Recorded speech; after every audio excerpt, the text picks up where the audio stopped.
Muy amados hermanos, les saludamos en el amor de Cristo nuestro Señor. Deseamos bendiciones del Señor para todos y cada uno de ustedes. Quiero invitarle por favor a que esté conmigo en la lectura de la palabra del Señor. Evangelio de Mateo capítulo 25, hermanos. Mateo capítulo 25, por favor.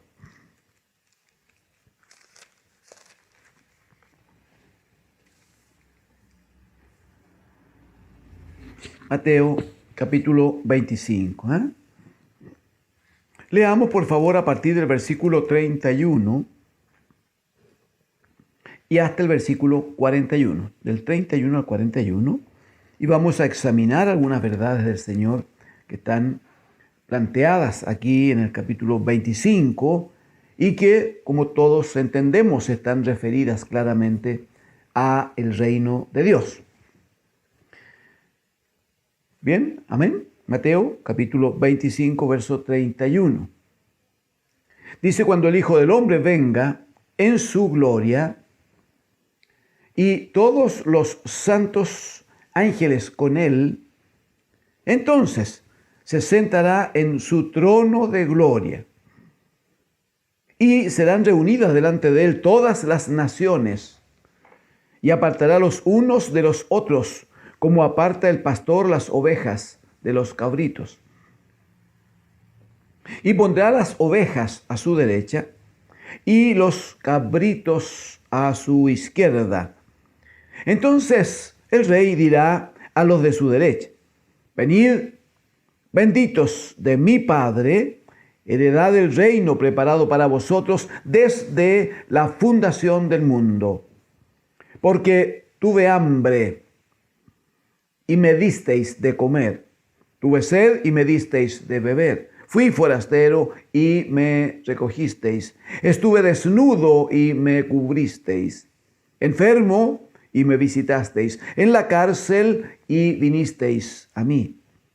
Entonces los justos le responderán diciendo: Señor, ¿cuándo te vimos hambriento y te sustentamos, o sediento y te dimos de beber? ¿O cuándo te vimos forastero y te recogimos, o desnudo y te cubrimos? ¿O cuándo te vimos enfermo o en la cárcel y vinimos a ti? Y respondiendo el rey les dirá: de cierto os digo que en cuanto lo hicisteis a uno de estos mis hermanos más pequeños, a mí lo hicisteis. Entonces dirá también a los de la izquierda: apartaos de mí, malditos, al fuego eterno preparado para el diablo y sus ángeles.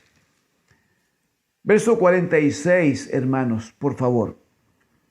46, dice: e irán estos, los últimos, los que van a estar a la mano izquierda del rey, e irán estos al castigo eterno y los justos a la vida eterna. Amén. Amén al Señor. Amén al Señor.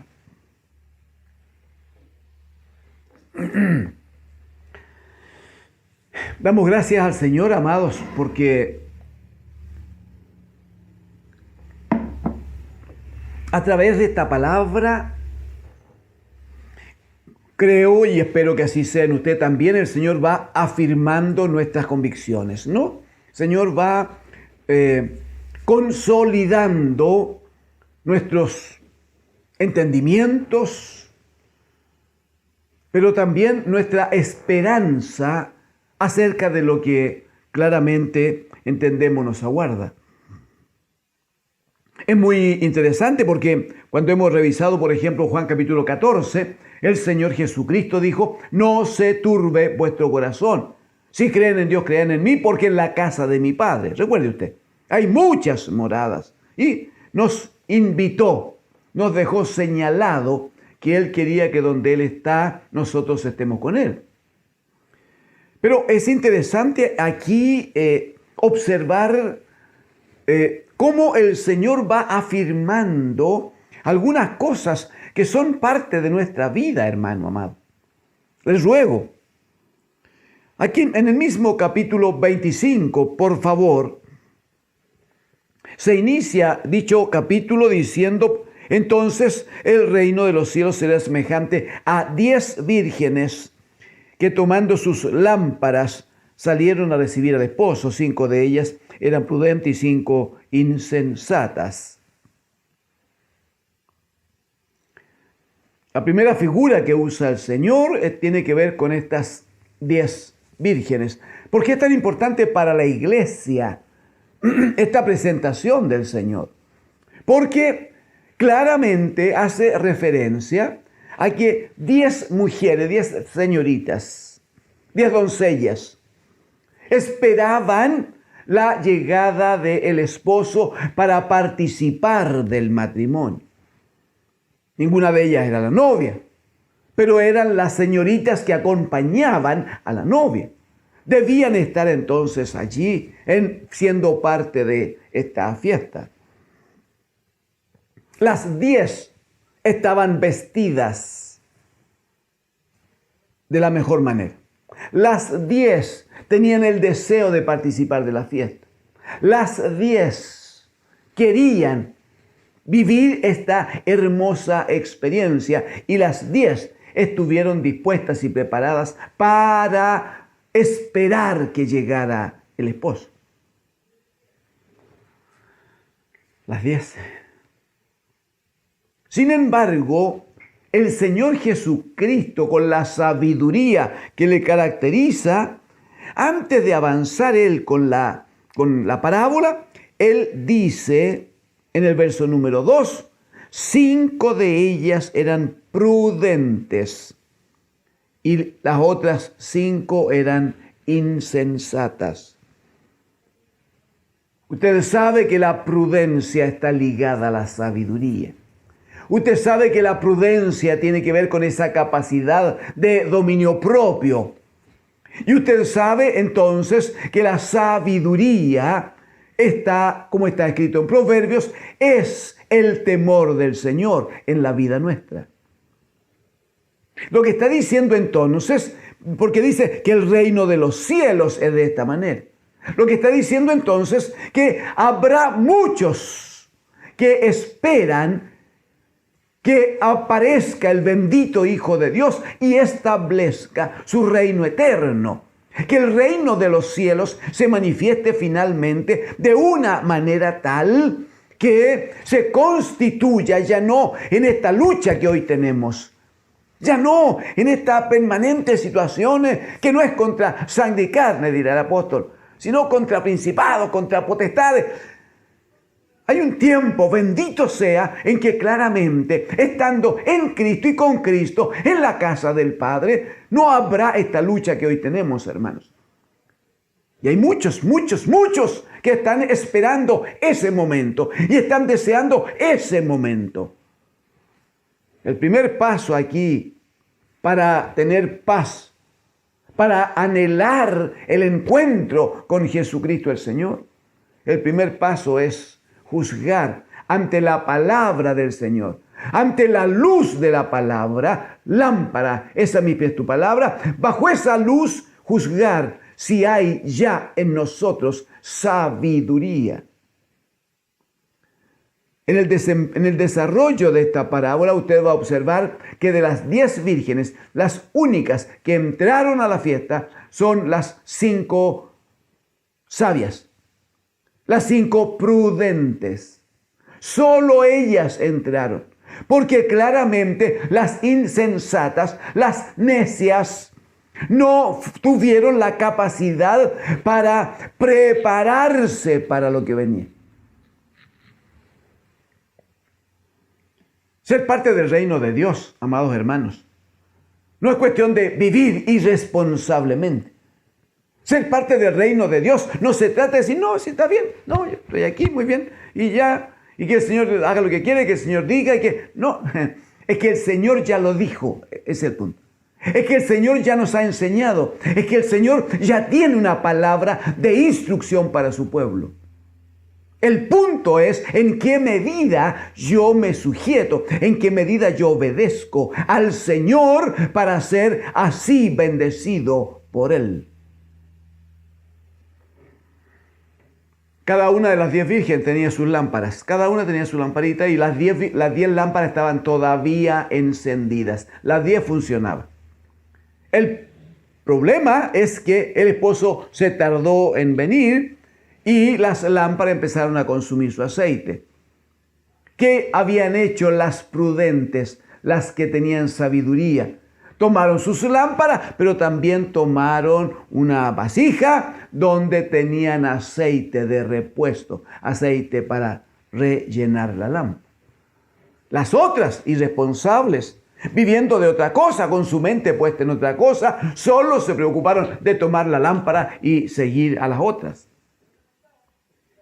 Dice la Escritura que cuando llegó el tiempo, ya después de mucha espera, llegó el tiempo en que alguien gritó, alguien avisó, el esposo viene, salida a recibir. Las insensatas se dieron cuenta. En ese momento se dieron cuenta de que les estaba faltando el aceite. En ese momento se dieron cuenta de que la lámpara se apagaba. Pidieron a las sabias que le dieran de su aceite y ellas, que eran sabias, dijeron no, porque si les compartimos el aceite se les va a acabar luego a ustedes y también a nosotras. Vayan a buscar dónde comprar.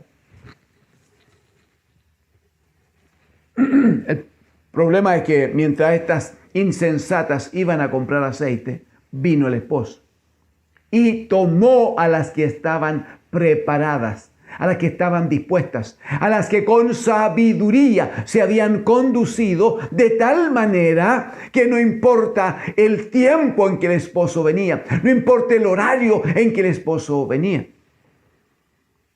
Anteriormente, acá en el capítulo 24 de Mateo, el Señor Jesucristo había dicho que Él vendría como ladrón en la noche. Él dijo que no iba a avisar. Él dijo que el control de los tiempos y las sazones estaban solo en la potestad del Padre. Él dijo, para la venida del Hijo del Hombre ni los ángeles de los cielos saben. ¿Qué significa eso? Que un hijo de Dios, una hija de Dios, vive cada día creyendo que ese es el día en que el Señor seguramente vendrá por nosotros. No planificamos los tiempos. Mañana haré esto o aquello, como dice Santiago. Mañana iré a tal lugar y negociaré y me irá bien. Más bien dice, debierais decir si el Señor lo permite, si el Señor lo quiere, si es que Cristo el Señor no ha venido por nosotros. Qué bueno sería, amados hermanos, asumir cada día y ante cada quehacer que tenemos, poder considerar este hecho tan precioso.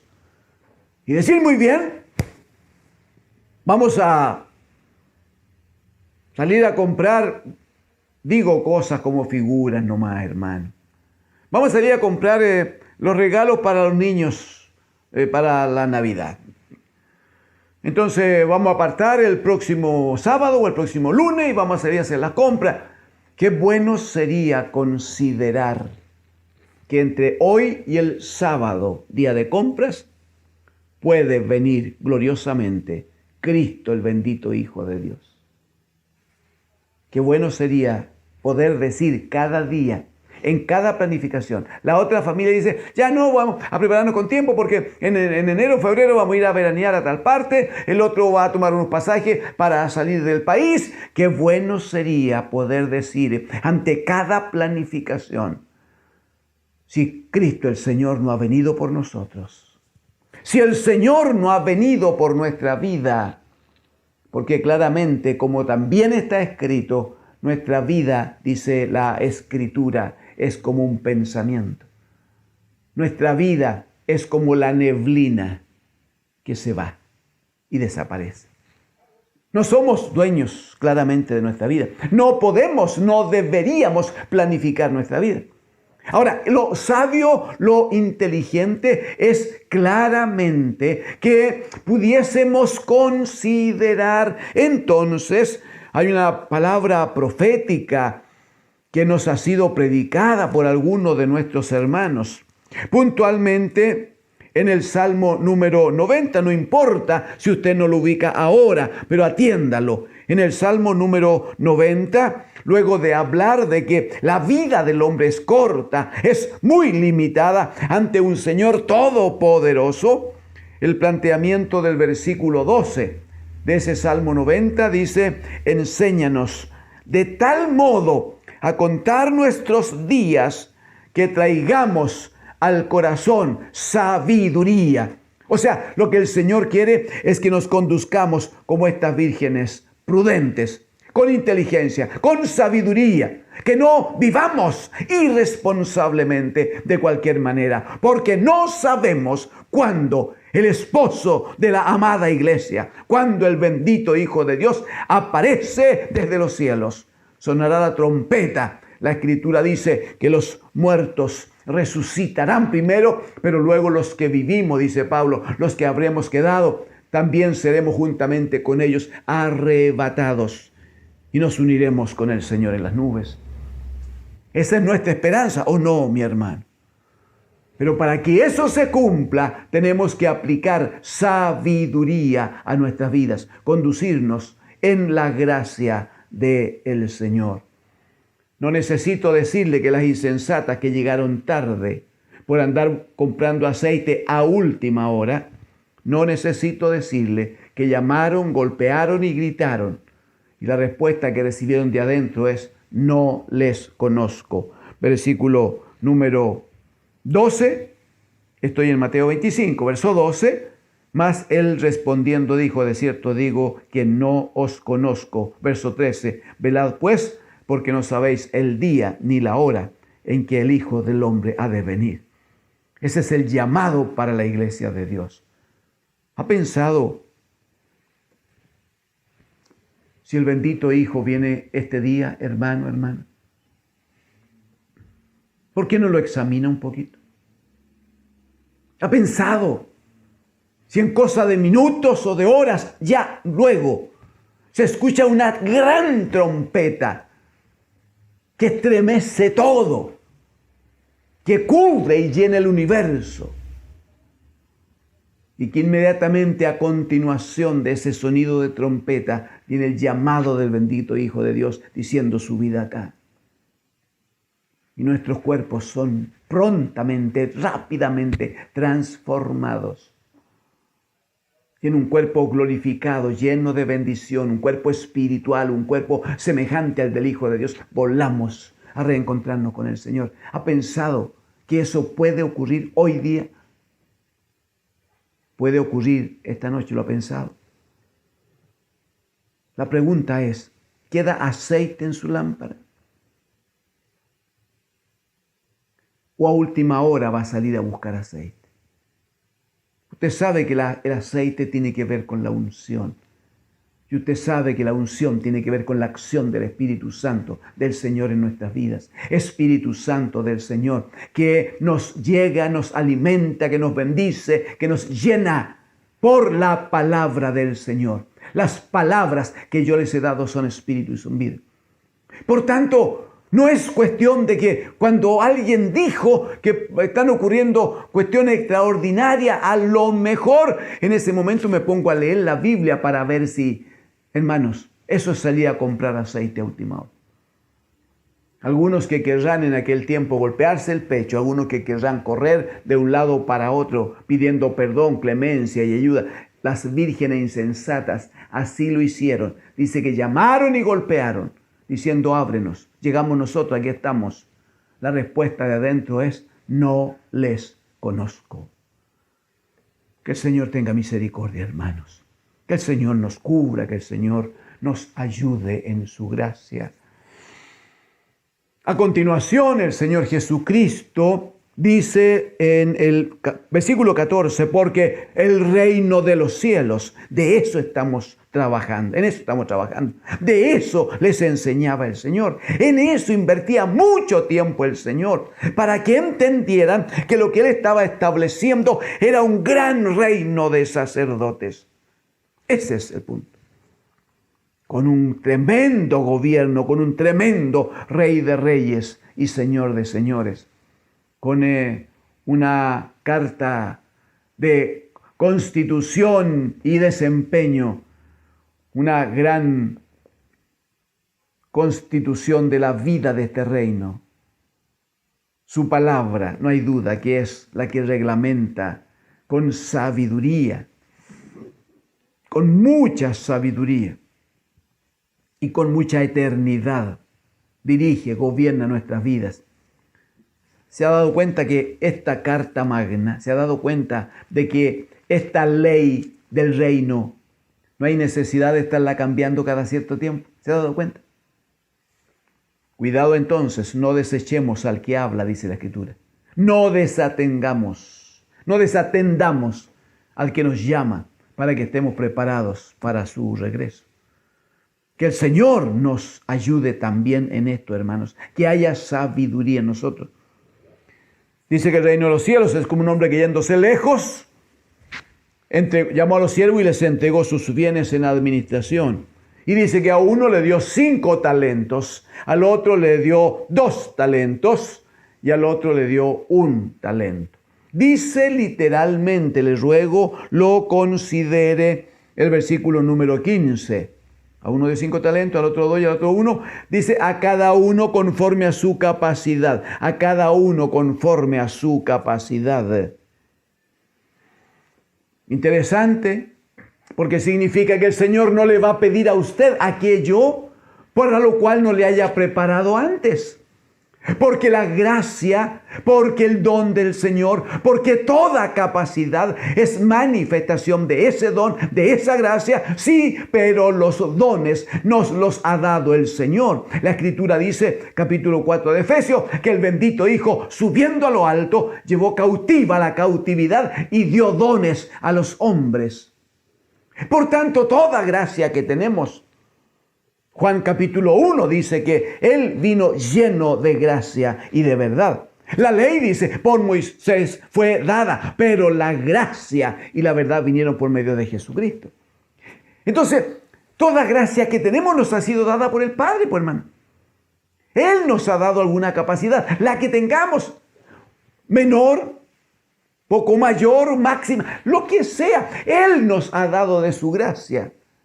Y por lo tanto conoce nuestras capacidades.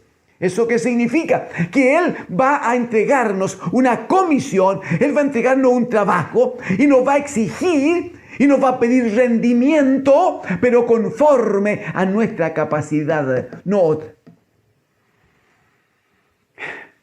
Si el Señor no me dio capacidad para pastorear a miles, no me va a exigir cuenta por miles.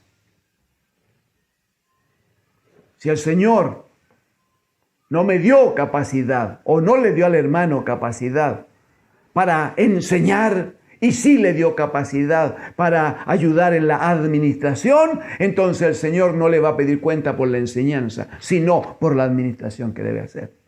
Cada uno, Primera de Corintios capítulo 12, cada uno según el don que ha recibido, cada uno sabiendo, hermanos, sabiendo que somos muchos miembros de un gran cuerpo, pero todos los miembros los puso el Señor en el cuerpo. Así está escrito. Y cada miembro entonces desarrolla su trabajo, hace su actividad conforme a la gracia que ha recibido, según su capacidad. A uno le da 5, al otro le da 2, al otro le da 1. Y se va. En el intertanto dice que el que tenía 5 trabajó y ganó 5 más. El que tenía 2 trabajó y ganó 2 más. El que tenía 1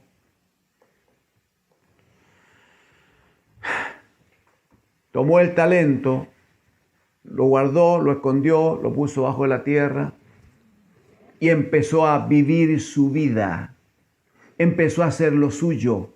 Empezó a hacer lo que a él le agradaba. Gastó los tiempos, que eran tiempos en administración, los gastó en otra actividad sin preocuparse del talento que le había sido entregado en comisión. Eso es lo que dice la parábola de los talentos.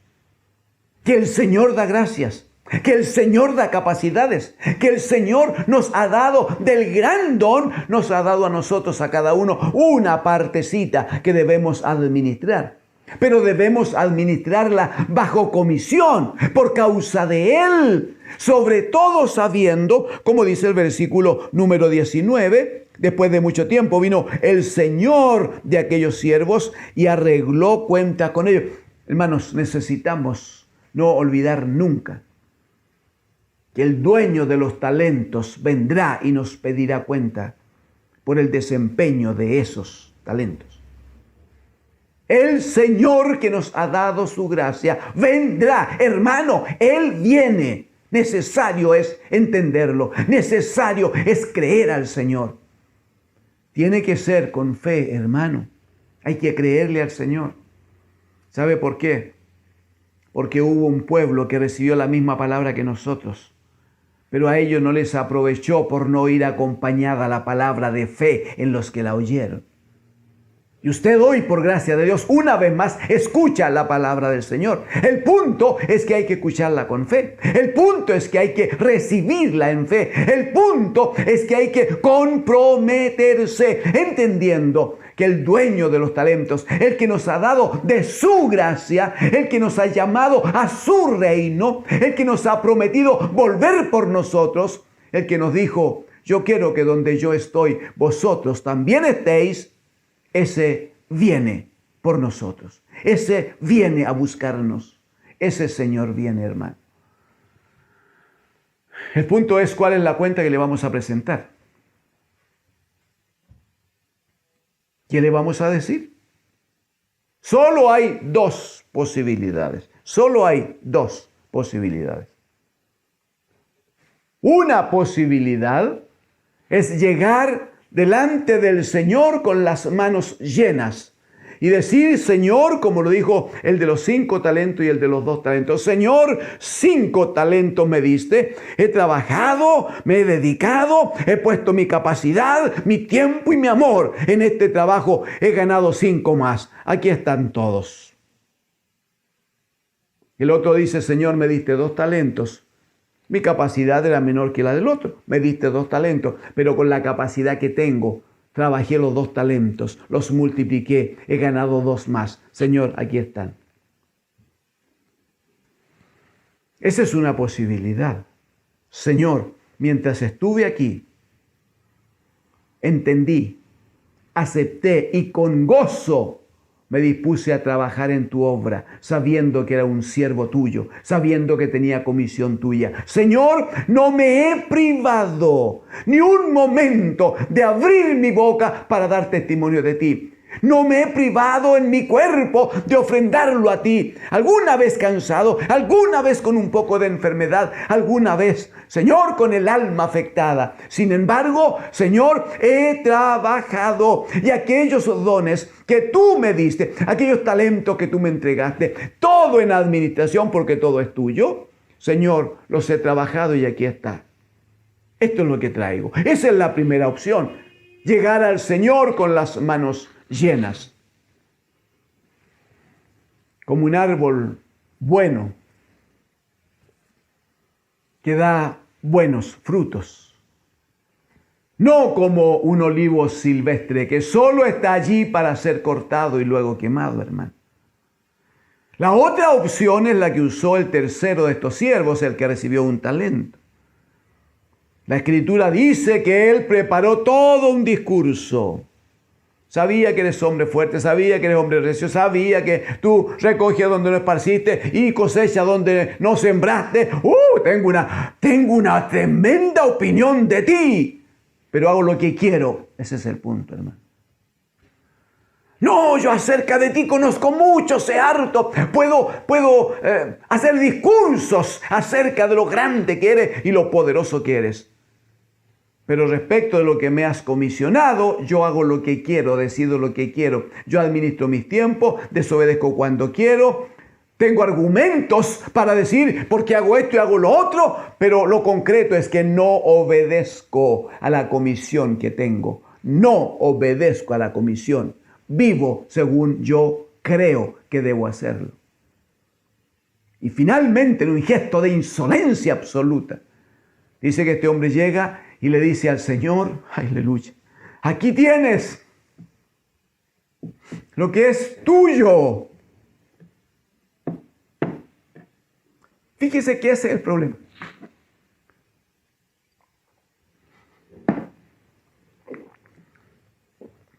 Fíjese que ese es el problema.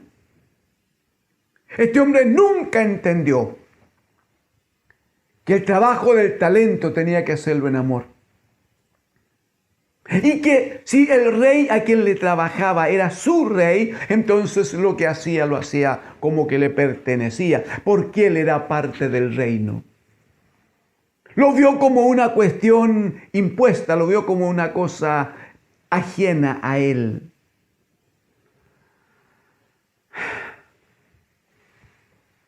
Hermanos, este es un buen tiempo que el Señor nos da para reconocer si le amamos a Él o no le amamos. ¿Y cuánto le amamos? Porque alguien puede decir, sí, yo le amo, sí, pero primero me amo yo, primero amo mi casa, primero amo mi profesión, primero amo mis negocios, primero amo mi dinero, primero, y hay muchos primeros. Y luego aparece en alguna parte el Señor. ¿Usted recuerda cuál es el primero y grande mandamiento? Primero y más grande mandamiento. El Señor no admite ser puesto en una lista de amores. Él no quiere ser parte de una lista de amores. Su gran mandamiento es: amarás al Señor tu Dios con todo tu corazón y con toda tu alma y con todas tus fuerzas. Así se ama al Señor, hermano.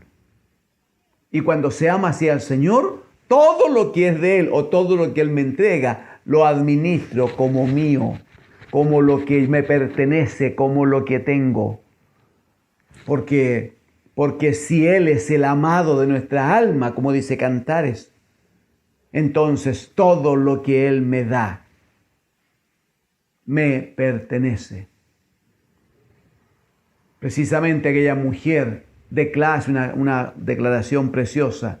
Dice: mi amado es mío y yo soy de Él. Pero ese yo soy de Él es todo lo que yo soy es de Él. Y cuando dice que mi amado es mío, significa que todo lo del amado me pertenece. Entonces no trabajo con esa indiferencia de, muy bien, aquí tengo esto, lo guardé, ya, y ya, listo, lo sacudo y ahí está. Muy bien, eso es suyo, ya, puede llevarse. No. El Señor quiere compromiso, hermano. El Señor quiere que lo veamos a Él en cada cosa que hacemos para gloria de su nombre. Usted sabe que este último terminó mal, lo tomaron, lo amarraron, lo echaron. Versículo 29, por favor. 28 también. 28. Quitadle, dice, quitadle pues el talento al último, al flojito, al que tenía discurso, al que no obedeció, al que no usó los tiempos en lo que el Señor de los talentos le había dicho que lo hiciera. A ese, necio, a ese. Verso 28. Quitadle pues el talento y dadlo al que tiene 10 talentos. 29. Porque al que tiene le será dado. ¡Uy, gloria a Dios!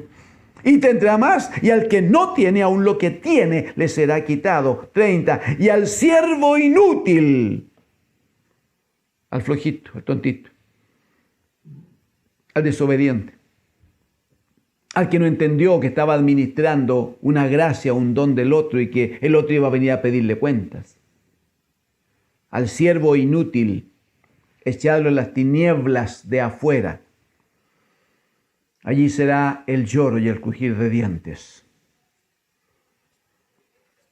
Y luego el Señor va a decir: y cuando venga el Hijo del Hombre en su gloria, y con él todos sus santos ángeles, entonces se sentará en su trono de gloria. Y ahí entonces entramos a, no sé si puedo decir, a lo de fondo este día, porque cada palabra del Señor es tan importante.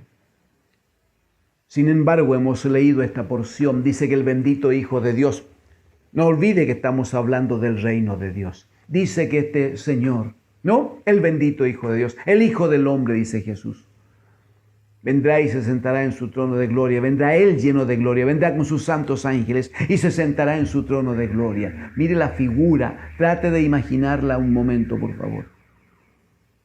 Y delante de él se reunirán todas las naciones, todas. ¿Qué es lo que dijo el Padre proféticamente en el Salmo 110? Siéntate a mi diestra hasta que ponga todos los enemigos bajo tus pies. Pablo va a decir 1 Corintios 15, porque preciso es que Él gobierne, dice, hasta que todos los enemigos sean puestos debajo de sus pies. Cuando Cristo el Señor venga, se sentará en su gran trono de gloria y delante de Él se reunirán todas las naciones. No podrá huir ni uno, no se esconderá ni uno, hermano. Aleluya. Salmo 139, ¿dónde huiré, Señor, de tu presencia? ¿Usted lo recuerda? No, su mirada penetrante como llama de fuego, dice Apocalipsis. No permite que nada se le escape, no permite que nada esté oculto. Nada está tan oscuro para Él. Lo mismo te son, dice la Escritura, lo mismo te son las tinieblas que la luz. Él no tiene dificultad con eso. El punto es que todas las naciones vendrán y estarán frente al gran trono de gloria del Señor. Y es interesante porque lo primero que hará el Señor, es separar. Qué interesante. El Señor había hablado allá, aquí mismo en Mateo, pero en el capítulo 13 había hablado de una parábola del trigo y la cizaña. Usted va a recordarlo, no hace muchos días lo hemos examinado. El trigo y la cizaña. Y cuando los trabajadores observaron que en el campo estaba levantándose el trigo junto con la cizaña, le dijeron al Señor, al dueño y al rey, le dijeron, permítenos sacar la cizaña. Y el rey dijo, no, vamos a dañar el trigo, no se hace así. Esperen, dijo él, esperen. Vendrá el momento de la siega. Y yo voy a mandar, dijo, a mis siervos, a que primero recojan, a que primero tomen la cizaña y la aparten y la quemen, para que luego el trigo sea echado en mis graneros. El Señor lo que hace aquí es separar entonces claramente la cizaña del trigo. Dice que a todos los hombres de todas las naciones y de todos los lugares estarán frente al Señor. Todos. Libro de Apocalipsis, por tiempo no puedo entrar allí. Libro de Apocalipsis va a decir que el mar entregará a sus muertos. Dice que las sepulturas entregarán a sus muertos. Dice que todos estaremos bajo el trono del Señor. Todos. ¿Dónde está la gran diferencia? En que Él como el gran pastor, aleluya, mire qué figura tan hermosa. Él como el gran pastor dice, separará las ovejas de los cabritos y pondrá las ovejas a su derecha y a los cabritos a su izquierda. El Señor no por si acaso utilizó la figura de separar las ovejas de los cabritos. Juan capítulo 10 va a dar una claridad muy hermosa. Juan capítulo 10, hermanos. Por favor, mire el versículo número 27 y 28. Juan capítulo 10, 27 y 28. Dice 27, mis ovejas, oyen mi voz. Y yo las conozco, no se va a equivocar Él en hacer la selección, no se va a equivocar, se lo garantizo. Mis ovejas oyen mi voz y yo las conozco y me siguen. Obediencia, me siguen. 28, a esas ovejas, las que oyen mi voz cada día, las que yo conozco y que siempre me siguen, por lo tanto en obediencia, el 28, y yo les doy, aleluya, y yo les doy vida eterna. Amén, Señor. Y no perecerán jamás, ni nadie las arrebatará de mi mano. Amén al Señor. ¿Qué dice Mateo capítulo 25? Lo que estamos examinando. Que el Señor los hará una clara separación entonces entre las ovejas de su derecha y los cabritos de su izquierda. Y para cada uno de ellos tiene una palabra el Señor. Dirá a los de su derecha, dice a las ovejas: venid, benditos de mi Padre, a poseer las moradas preparadas para vosotros desde antes de la fundación del mundo. Verso 34, por favor, de Mateo 25. El rey dirá, el reino de Dios, en eso estamos hablando. El rey dirá a los de su derecha: venid, benditos de mi Padre, heredad el reino preparado para vosotros desde la fundación del mundo.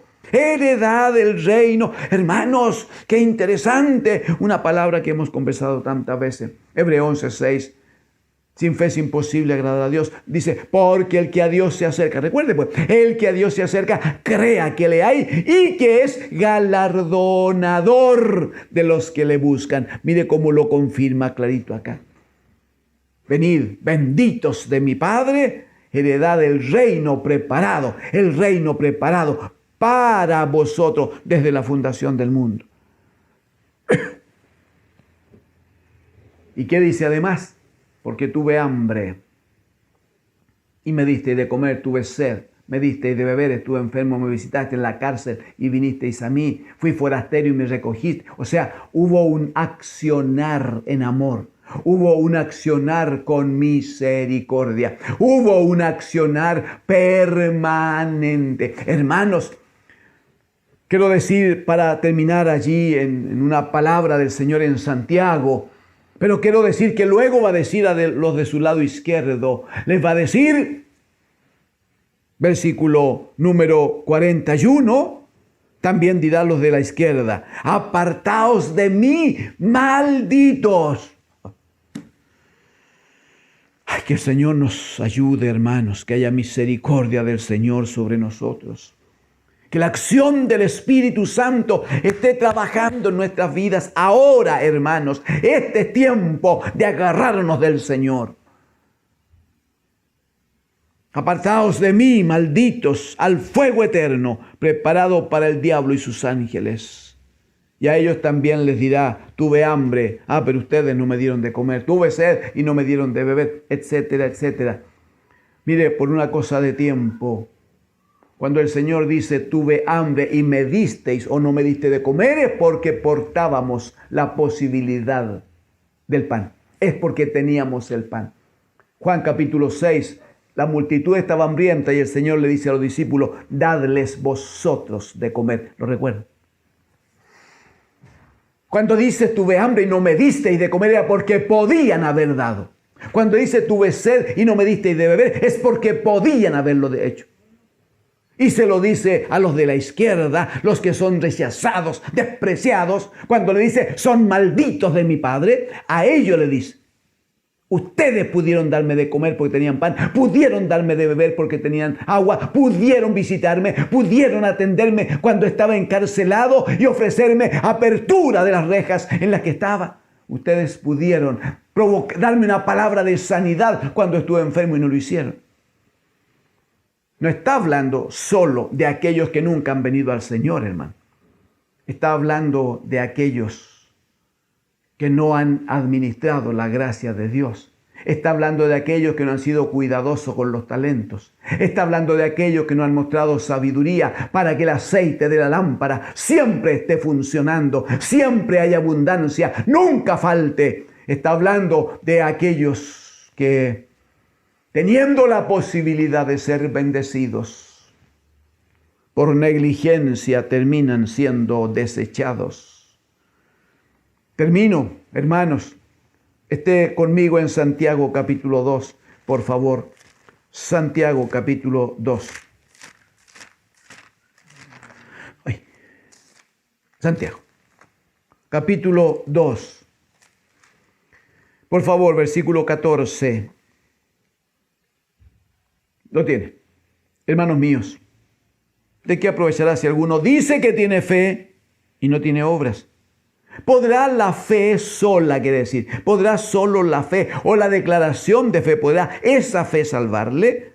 15. Si un hermano o una hermana están desnudos y tienen necesidad del mantenimiento, está hablando de hermanos, no de otra gente. Si la iglesia puede atender a alguien más, amén. Pero la primera responsabilidad es con la casa. La primera responsabilidad con la familia.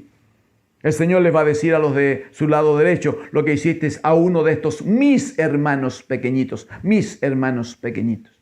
Y a los otros le dirá, porque no lo hiciste a uno de mis hermanos pequeñitos. A mí no lo hiciste. Si un hermano, verso 15, si un hermano o una hermana están desnudos y tienen necesidad de mantenimiento de cada día, y alguno de vosotros dice, vayan en paz, calentados y saciados, pero no les dais las cosas que son necesarias para el cuerpo. La pregunta de qué aprovecha, verso 17, así también la fe dice. Así también la fe, si no tiene obras, es muerta en sí mismo. Venga conmigo al verso 26, porque como el cuerpo sin espíritu está muerto, así también la fe sin obras está muerta. Hermanos, no es que las obras nos salven. Las obras nos salvan, no por obras. Efesios capítulo 2, para que nadie se gloríe, dirá el apóstol. Muy bien. Pero, estando en Cristo, estando en salvación, estando en camino de santidad, las obras son una manifestación de que Cristo el Señor mora en nosotros. Porque Él dijo las mayores cosas, hablando de que Él iba a ir e iba a enviar al Consolador, ¿no? Y iba a estar con nosotros. Él dijo, mayores cosas haréis vosotros, porque yo voy al Padre. Mayores cosas haréis. Entonces, ¿que debemos tener fe? Absolutamente. La mayor fe que el Señor demanda de nosotros. Pero es una fe que tiene que manifestarse. Es una fe que tiene que verse. Es una fe que los gentiles tienen que observar en nosotros, pero que nuestros hermanos tienen que ser también bendecidos, apoyados, ayudados. El reino de los cielos es como este rey que viene a hacer cuentas, hermanos. Y pondrá a unos a su derecha y los otros a su izquierda.